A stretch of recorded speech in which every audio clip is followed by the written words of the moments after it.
الحمد لله والصلاة والسلام على سيدنا محمد وعلى آله وأصحابه أجمعين، أما بعد. عن أبي هريرة رضي الله تعالى عنه قال قال رسول الله صلى الله عليه وسلم: حفت النار بالشهوات وحفت الجنة بالمكاره. رواه البخاری و مسلم. حضرت ابو ہریرہ فرماتے ہیں رضی اللہ تعالیٰ عنہ، پیارے رسول صلی اللہ علیہ وسلم نے فرمایا کہ دوزخ شہوات اور لذات سے گھری ہوئی ہے اور اس کے پیچھے چھپی ہوئی ہے، اور جنت مجاہدوں اور مشقتوں سے گھری ہوئی ہے اور اس کے پردے کے پیچھے چھپی ہوئی ہے۔ عن ابی ہریرہ رضی اللہ تعالیٰ عنہ قال رسول اللہ صلی اللہ علیہ وسلم: حفت النار بالشهوات وحفت الجنة بالمکاره۔ اللہ کے نبی صلی اللہ علیہ وسلم نے بتلایا کہ جہنم کے راستہ عام طور پہ نفس پرستی کا راستہ ہے، کہ نفس جس میں لذت دکھتا ہے اور جس سے اس کی شہوت پوری ہوتی ہے، عام طور پہ اس کے پیچھے جہنم ہے اور اس کے پیچھے اللہ کی ناراضگی ہے۔ وقتی طور پہ اس میں مزہ آ رہا ہوتا ہے، لیکن اس کا انجام اچھا نہیں ہے، بلکہ آخرت کے لحاظ سے بھی انجام اچھا نہیں اور دنیا کے لحاظ سے بھی اس کا انجام اچھا نہیں۔ جیسے خارش کرنے کے والے کو مزہ تو آتا ہے، اگر خارش نہ ہو تو کھجلانے میں مزہ نہیں آتا، خارش ہو تو مزہ آتا اور خوب مزہ آ رہا ہوتا، لیکن ظاہر ہے بعد میں اس کا انجام کیا ہے، اس میں اور زیادہ بڑھ کر وہ چاہت ہوگی کہ خارش ہو، اور پھر وہ خارش کرے گا تو اس کا جسم خراب ہوگا، جلد خراب ہوگی اور خون نکلنے لگے گا۔ لیکن تھوڑی دیر کے لیے اگر اپنے ہاتھ کو روک لے تو تھوڑی تکلیف تو ہوگی، ناگواری تو ہوگی، لیکن اس کے بعد کیا ہے؟ اس کے بعد صحت ہے۔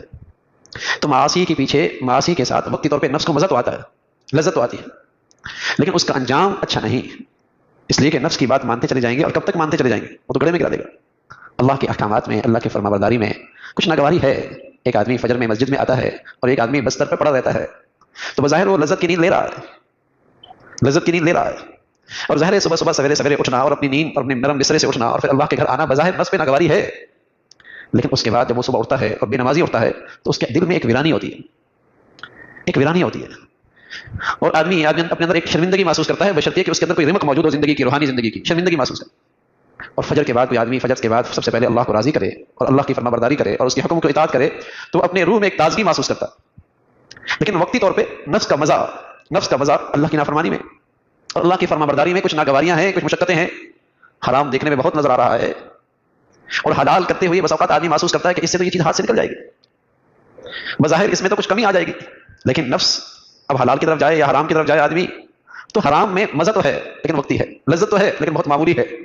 اور فرمایا کہ اس کا انجام آج نہیں تو کل تو بہت ہی خطرے کی چیز ہے، اس لیے کہ جہنم مزوں کے پیچھے چھپی ہوئی، نفس کی لذت کے پیچھے چھپی ہوئی ہے۔ میرے رسول صلی اللہ علیہ وسلم نے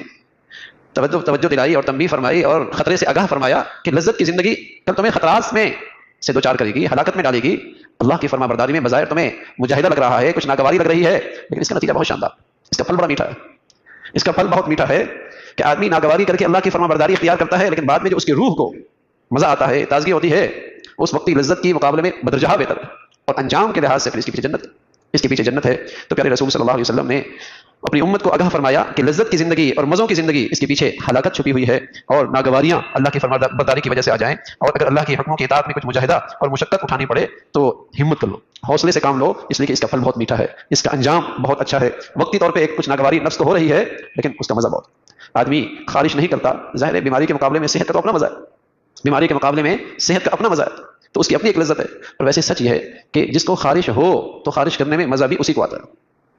اور جس کو خارش نہ ہو اس کو خارش کرنے میں مزہ بھی نہیں آتا۔ عام طور پہ گناہوں میں لذت اسی کو زیادہ آتی ہے جس کو گناہوں کی خارش لگ جائے، ورنہ اللہ تعالیٰ ایمان کی صحت نصیب فرمائے تو عین گناہ کرتے کرتے بھی اسے اندر ایک شرمندگی ہونے لگتی ہے، اندر ہی اندر اسے ایک افسوس ہونے لگتا ہے، اندر ہی اندر اسے ایک تکلیف ہونے لگتی ہے۔ بے نمازی آدمی نمازیں چھوڑتا رہے، اور ایک وہ خوش نصیب ہے جسے اللہ تعالیٰ نے نماز پہ استقامت اور پابندی نصیب فرمائی ہے، کبھی اس سے نماز چھوٹ جائے تکلیف محسوس کرتا ہے، اسے اندر ایک دکھ اٹھتا ہے۔ تو اسی طرح عام طور پہ اس شخص کو گناہوں میں لذت بڑھ کر ملتی ہے جسے گناہوں کی خارش لگ جائے، اور خدا نخواستہ یہ خارش بڑھتی چلی جائے تو پھر تو آدمی نیکیوں کو بوجھ سمجھتا ہے اور نفس کو بہت ناگواری گزرتی ہے، اور گناہوں میں اسے مزہ آنے لگتا ہے۔ یہ باطن کی بیماری ہے، اور باطن میں گناہوں کے جراثیم آ گئے ہیں جس کی وجہ سے اسے اس مصیبت میں یہ مبتلا ہے۔ تو پیارے رسول صلی اللہ علیہ وسلم نے فرمایا کہ وقتی طور پہ اگر اللہ کی فرما برداری میں کچھ مشقت ہے اور کچھ مجاہدہ ہے اور کچھ ناگواری ہے، لیکن اس کا انجام بہت اچھا ہے، اس کا پھل بہت میٹھا ہے، اس کا نتیجہ بہت شاندار ہے، اور سب سے بڑھ کر دنیا تو دنیا، آخرت میں اس کے پیچھے اس کے بعد جنت ہے جہاں لذتیں ہی لذتیں ہیں، اور اللہ تعالیٰ تمہیں جب اس کے بارگاہ میں تم جاؤ گے تو اس کی طرف سے یہ اعلان ہوگا بس تم چاہت تو کرو، اپنی خواہش تو کرو، اور کچھ اپنی چاہت بتاؤ تو صحیح، تمہاری یہاں ہر چاہت پوری ہوگی، اس لیے کہ تم نے اللہ کی خاطر اس دنیا میں ناجائز اور حرام لذتوں کو قربان کیا اور خواہشات کو قربان کیا، اور اللہ کے یہاں اس کا انعام ہے۔ اللہ تعالیٰ ہر حال میں اپنی فرما برداری اور اپنی فرما برداری پہ استقامت نصیب فرمائے۔ اللهم لك الحمد كله ولك الشكر كله، اللهم اعنا على ذكرك وشكرك وحسن عبادتك، نستغفر الله ونتوب اليك، سبحان ربك رب العزة عما يصفون وسلام على المرسلين والحمد لله۔